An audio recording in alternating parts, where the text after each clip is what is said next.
Good afternoon, everybody. Good afternoon, everybody. Little energy in the room. Good afternoon, everybody. That's better. My name is Peter Greenberg. I'm the travel editor for CBS News, but it's my distinct pleasure to be the moderator this afternoon of the panel called Creating Futures, Not Footprints. So let me introduce our panelists. She's the executive director of the Sustainable Tourism Global Center right here in Saudi Arabia, Hawazen, Nassief. To her left, Ambassador Patricia Espinosa, who brings an interesting portfolio here, having been the former foreign minister of Mexico, and of course very much involved in the United Nations global climate change framework work that you did. We'll talk about that. And to her left, Patrick Torrent, who is the executive director of tourism for Catalan. So please welcome our panel. And I guess just to start this off, I'm going to give you a little figure here that came up from the World Travel and Tourism Council, that in their last survey, 50% of all global travelers were asked, well, actually they were all asked, what motivates you to go on a trip, to make a particular destination choice? And 50% of them said it was the cost. Not too surprising. What was surprising was that only 10% said sustainability drove their decision to make that trip. A number that's somewhat embarrassing when you think about where we are today. I'd like to talk about that. Back in 2023, 6.9% of global greenhouse gas emissions came from travel and tourism. And this is one where I know we're going to get into. In 2021, they surveyed the hospitality industry. 82% of the companies that they surveyed said they had removed at least one item of single plastic use, and that was their big contribution. So we're going to talk about that. But before we do that, I think we have to get to a definition of what sustainability means today. So Hawazen, I'm going to turn it over to you to give us an idea of, if we can make some common ground here, what's that definition? Okay, first I would like to thank all of you for being here, and we come to you, I come here with great excitement as we just concluded the biggest UN Tourism General Assembly in its 50-year history, and where a woman was elected for the first time as a Secretary General. So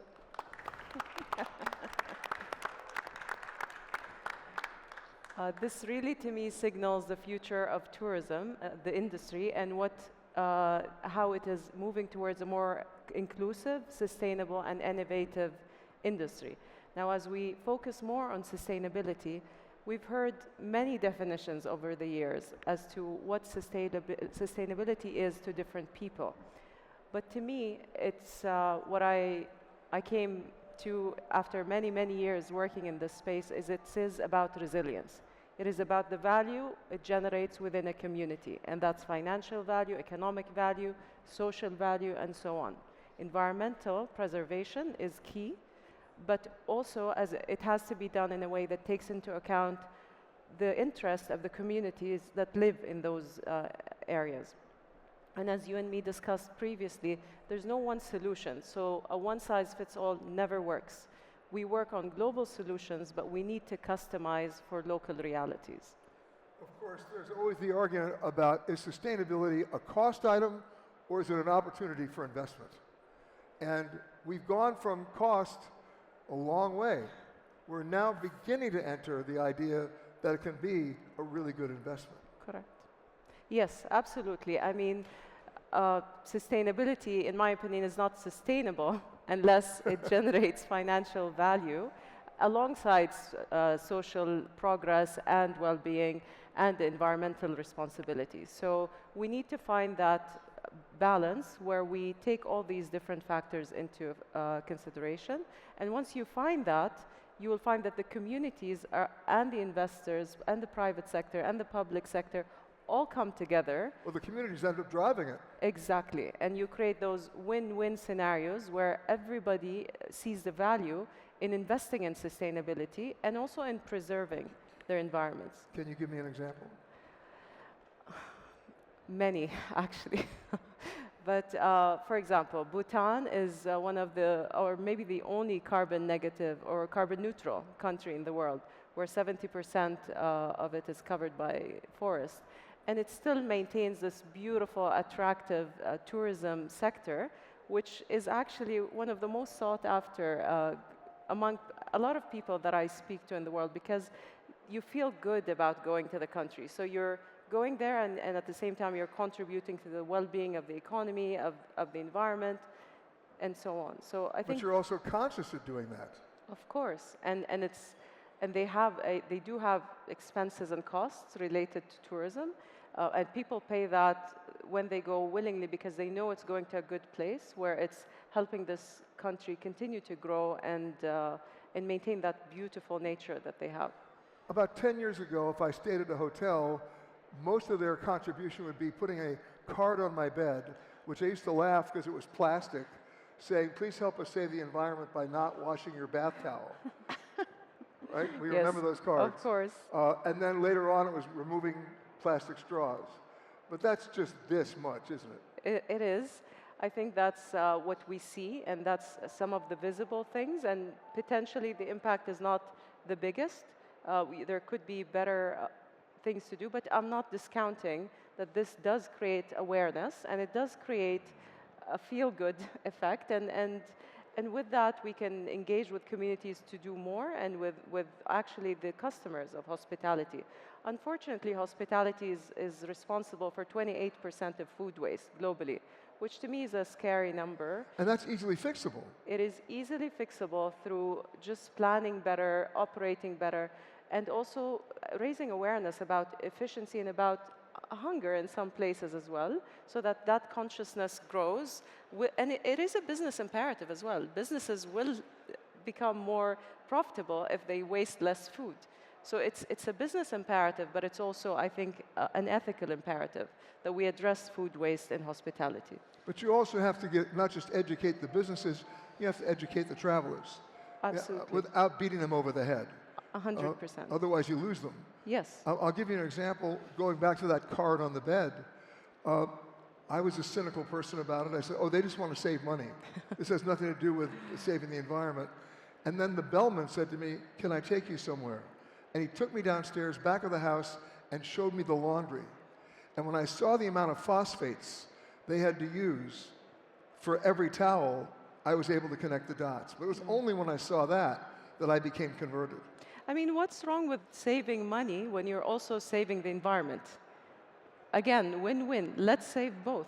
Let's save money and the environment at the same time, and create jobs, and become more efficient, and just treat our everything we touch through tourism with the mentality of stewardship. Let's be good stewards of the environment and of our ecosystems. There's nothing wrong with that. And if we save money on top of it, fantastic. I want to get back to that because of where the money goes, okay? Madam Ambassador, you were instrumental in working on the framework for global climate change at the United Nations. You heard one definition here of sustainability. What would you like to add to that? Well, I would like to say that according to the international instruments in this field, the definition of sustainability is when we manage to live in a way that the natural environment can absorb the emissions that we produce. And that is the moment where we are sustainable, where that means that we are not depleting any of the resources, and we are allowing the different ecosystems to regenerate and to thrive. But Peter, if you allow me, I would like to make a point here in order to kind of put in context this conversation, this very important conversation in my view. And I really want to applaud the initiative by the government of Saudi Arabia, and particularly Minister Al-Khatib and Hawazen and all his team in the ministry for putting in place this big, you know, it's not an event. I don't see it as an event. I see it as a journey regarding the future of the tourism industry, which is something that many of us think about, and especially when we are, when it is becoming so clear how many challenges there are for the future of tourism. So regarding the overall conversation on climate change, just to say that right now, when we're meeting here, at the same time, the Conference of the Parties on, of the Convention and the Paris Agreement is meeting in Brazil, is taking place in Brazil. And that last week, for 2 days, heads of state and government came to Belém in Brazil and discussed this issue, how to confront the issue of climate change. And the very clear message that emerged from those conversations was that there is a need for unity in the world to confront this phenomenon, this process of climate change, of the warming of the atmosphere that nobody can really confront alone. So I want to underline this because, of course, we all hear how much headwinds there are regarding the agenda of climate change and sustainability. And the truth is that this agenda, the agreement, the commitments, and the unity around it remains. It is robust. Yes, we have not done enough progress, enough to take us to exactly where we should be going. But at the same time, there's no doubt that those commitments, those actions by governments have really made a difference. For example, when the Paris Agreement was adopted in 2015, the world was heading towards a scenario of around a 4-degree warming by the end of the century. Today, 10 years later, according to the plans that have been put forward by governments around the world is heading towards a scenario of between 2.5 and 2.7 degrees by the end of the century. It's not good enough because the science is very clear in telling us that we need to reach 1.5 ideally. Of course, if that's not possible, well, at least to keep it below 2 degrees, right? But it means it has made a difference, and there is a result that is undeniable. Of course, you have a situation with my country opting out of the Paris Accords. That's a big deal. But Yes. even before that, even before 2015, you had countries that would even vote in unity, right? But at the same time, they would tell you they could never meet those goals because their economy couldn't support it. How do you fix that? Well, you know, I think that what we have seen in this journey in these last 2 decades, and actually the convention was adopted 30 years ago, also in Brazil at the Summit of the Earth, the so-called Summit of the Earth. What we have seen is that humanity has one more time demonstrated a level of ingenuity and creativity that is very difficult to foresee. If we take the example of the electric vehicles or of the solar or wind power, you know, 10 years ago, even when the Paris Agreement was adopted, nobody would have predicted that in the world today, last year, there was 45% of the established, installed electricity generation capacity was coming from renewable sources. 45% worldwide. That was nobody would have foreseen that. In our everyday life, the uptake of electric vehicles that we have seen is, for example, already in China, showing that the peak moment of demand for gasoline for the cars has been reduced. Prices have gone down. Yes, they have gone down for gasoline, but also, of course, for electricity. So, and these choices are taken not only because they are good, and this is the right thing to do, because they make sense, and they make sense for the industry. And I would say they make sense for the tourism industry, because the tourism industry actually really goes across society, across all the economic areas in any country. You know, when you think about the example of Saudi Arabia, you were essentially a closed kingdom for 79 years. So you have the unique and enviable position of being able to start from scratch, right, and build from that. Patrick, you don't have that ability, right? You're in a mature Western European country. You have to basically fix the existing infrastructure. How do you do that? Yes, from the European perspective, we have now fighting hardly in the way to develop climate action plans in the destinations. Catalonia is one of the creators and the founders of Nextour, that is the European network of regions for a competitive and sustainable tourism. And one of the 3 axes that we are developing is focused on climate action. Catalonia was one of the first destinations to sign the Glasgow Declaration from COP26. And then after that, we created the climate action plan for Catalonia that will be presented next week in the COP30 in Belém, with the unique purpose to transform the consciousness of our industry about the climate action. We have 2 fronts to work. One, we are a DMO, a destination marketing organization. One with the demand, another one with the offer. We want to attract conscious travelers, people that helps us to improve our destinations, people that helps us to regenerate our ecosystem, our tourism ecosystem. But if we want it, we need to offer them conscious experiences through conscious companies. Then our first job is to educate our travel industry in order to develop this kind of experiences, in order to attract this profile of customers, in order to help us to go from volume to the value. Catalonia receives every year 20 million of international tourists. That suppose that we are one of the 3 main regional destinations in Europe in terms of international arrivals, with Paris, Ile-de-France, and Canary Islands, with one difference. Paris, Ile-de-France is a great city and a great destination for urban travelers, and Canary Islands is a great destination for sun and beach and holiday travelers.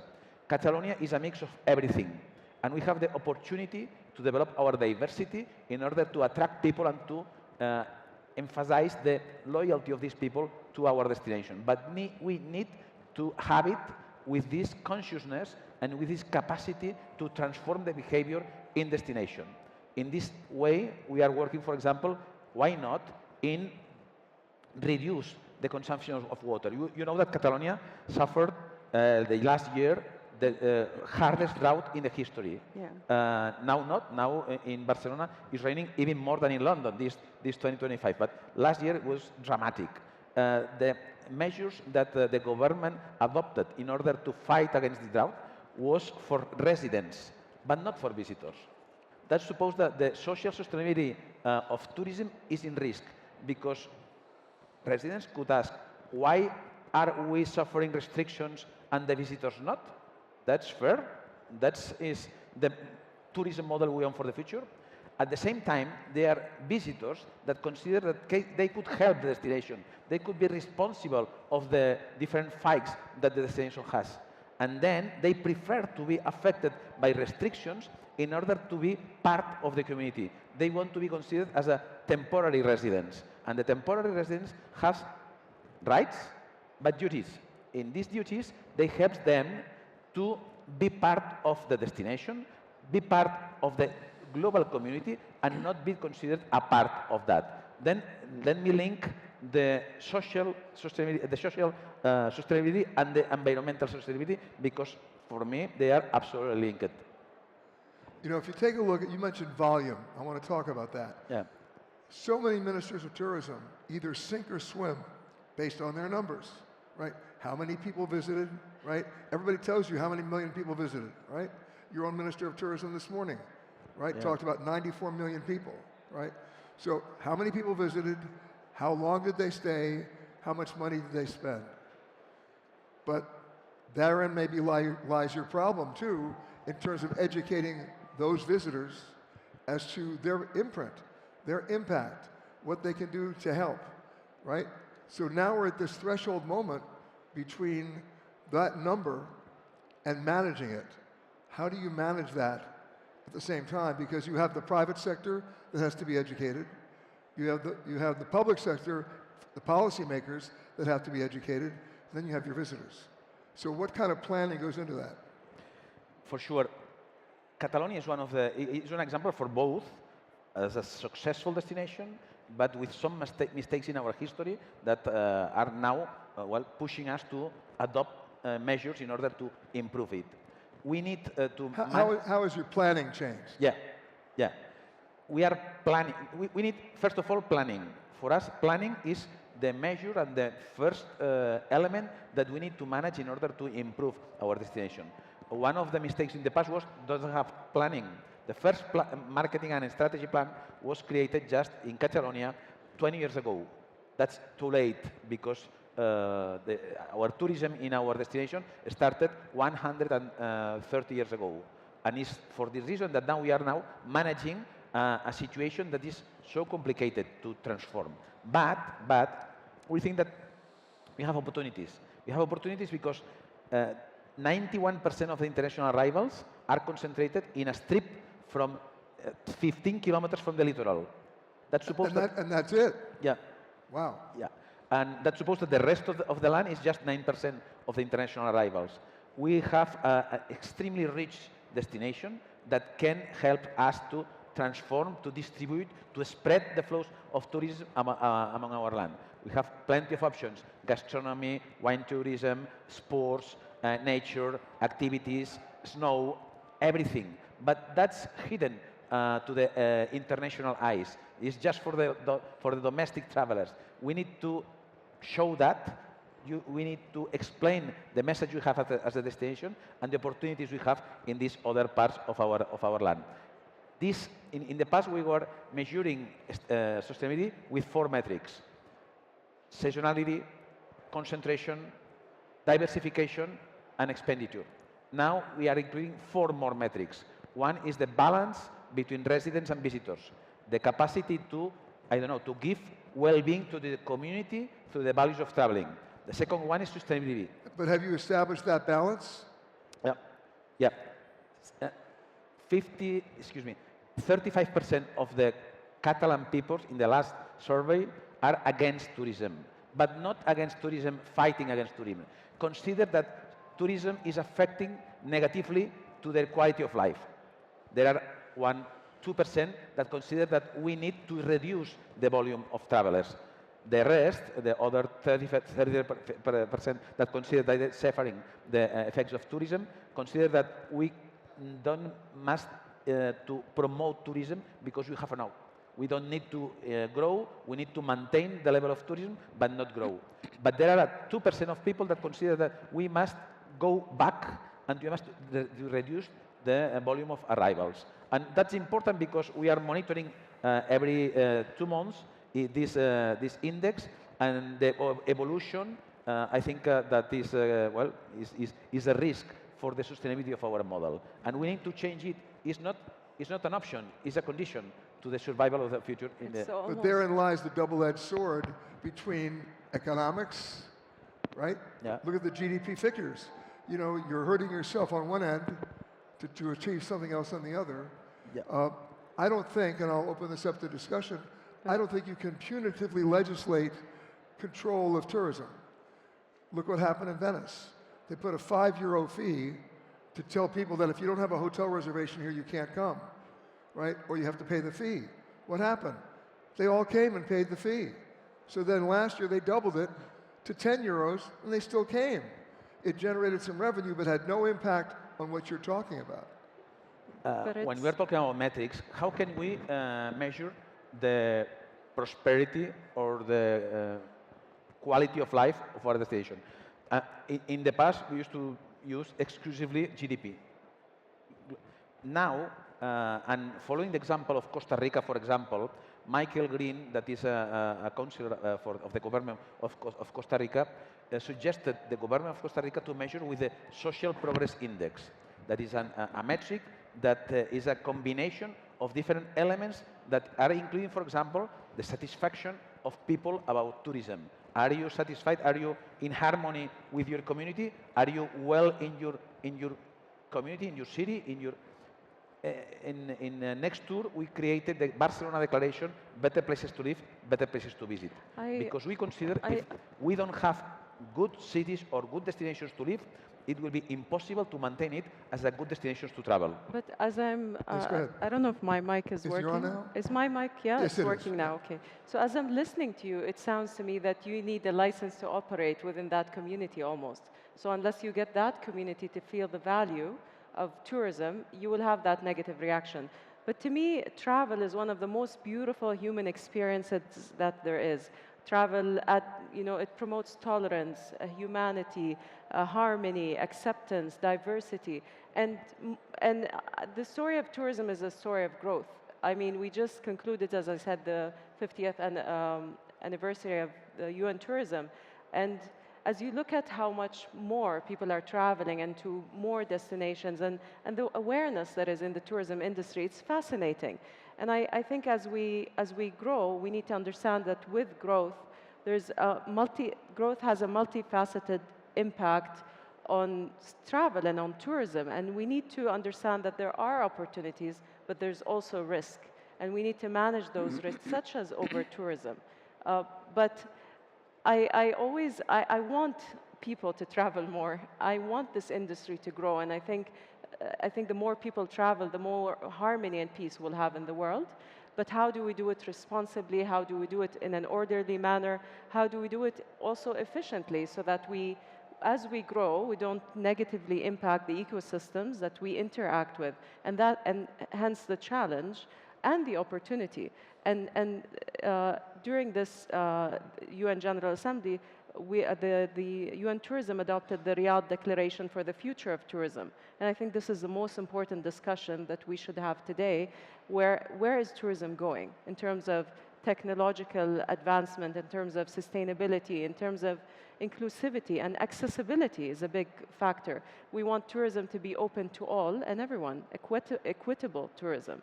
And so there's all these discussions that I think we are having as an industry, and they're very, very important. And I think, the challenges you're facing, luckily we're not facing them in Saudi because we are a new industry here in Saudi. I mean, we've had people coming into this land for religious purposes for many years, but tourism, as people see it today, is fairly recent. And therefore, as we build and as we plan and as we grow, we ensure that sustainability is in the DNA of every project and every development that we have. And we're very blessed to have a very young and energetic Crown Prince who truly believes in sustainability and constantly keeps us aware and focused on that. Well, you just mentioned to Patrick 3 words: license to operate. I want to talk to the ambassador about that because I'm going to give you an example. There's a regulation in Thailand that no beach resort of over 59 units can operate unless they provide for gray water, black water, recycling, energy, all the things that you've been involved in all these years. Well, all of a sudden, we see a 300-room hotel open up, and they're violating everything. They're pumping raw sewage into the bay. They're not providing for any kind of recycling.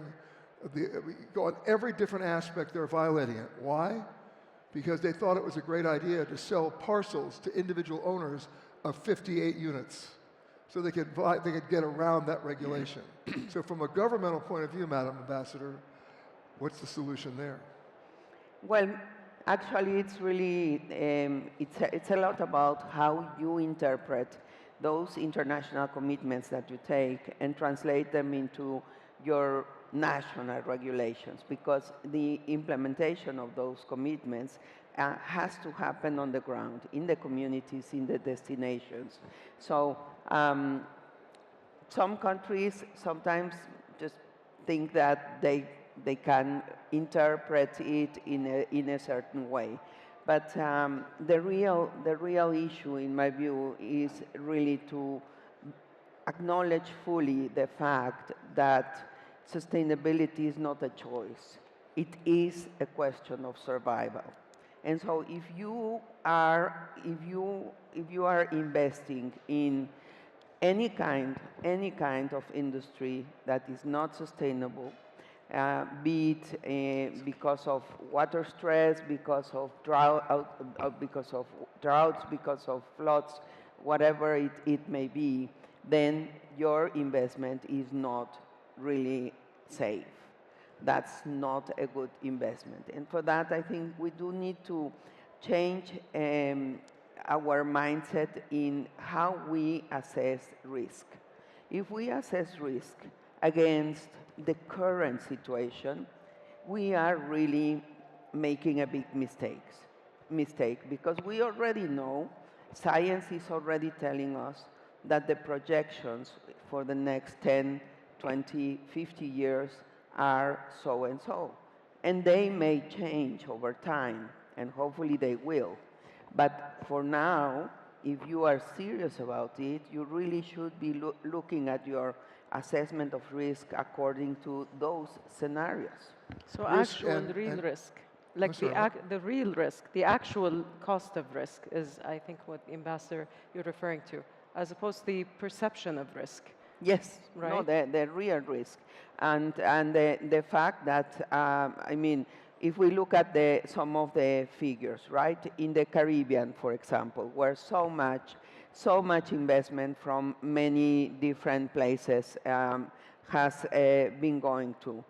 60% of their coastal lines are really in a very high risk because of the seawater increase, the seawater level increase. So that means, would you, if you were an investor today, would you want to build a hotel in one of the islands in the Caribbean? By the way, you can't build it because you can't get insurance. Now you don't get insurance, right? True. But suppose you were able to get that. Well, I would say you would need to say no unless there is already a plan to build resilience. And that being, okay, we will plant mangroves, or we will do some seawalls, or whatever is the solution. But it is really not about can we continue doing things like we have done, or shall we do it in a better way? No, there's no, the way we have done, we already know is a catastrophic scenario, is something that is going to take us to this terrible situation, like in Spain. I was there, I live there now, and last year the drought and the water shortage was really, really terrible. The wildfires in Spain, in Greece, the wildfires really having last year forcing over 1 million people to be displaced. And we're seeing it every year. Every year. And so we know it's not going to, some people think, oh, well, yeah, that happened. No. If you saw it today, you can be sure that this will be happening every time more in a much more fearful manner. The hurricane in Acapulco, for example, my home country, it's terrible. And the state of Guerrero is one of the poorest of the country.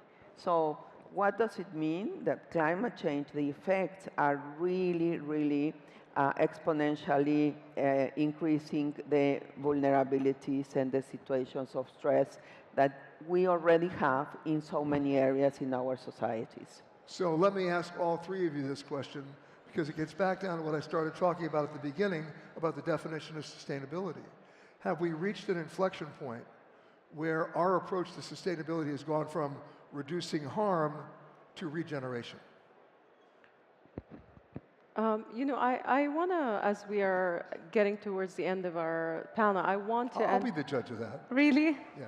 I want to end on a very positive note because I do understand, you know, the urgency and the risk, but I think humanity has proven many, many times that we're able to deal with the most challenging situations if we come together, if we collaborate, if we work together towards a common goal.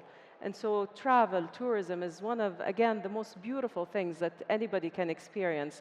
I personally only travel to 13% of the world, and I remind myself every day that's too low, and I need to travel more, because you just learn so much. And so the urgency, yes, and the risk, but we need to work together on finding solutions on a global scale, but yet customized to local realities as we go forward. And I am sure that we will be able to chart the future of tourism, one that is more sustainable and, you know, a force for good, a transformative force for good. But back to my question, have we reached an inflection point? I think we are at a turning point today, and there's a lot more understanding of both the risk if we do nothing and the opportunities if we act collectively and quickly. So, Ambassador? Yes, first of all, to say, fully agree with you. I think it's not about not traveling. I think it's about how to do travel and tourism in a better way. And that has to do a collective exercise because nobody can do that alone.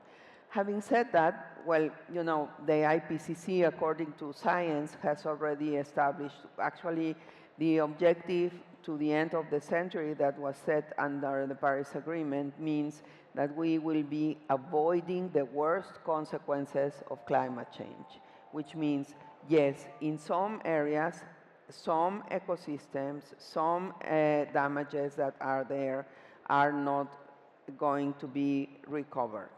But it doesn't mean that we will get to a situation where we have a planet that is uninhabitable.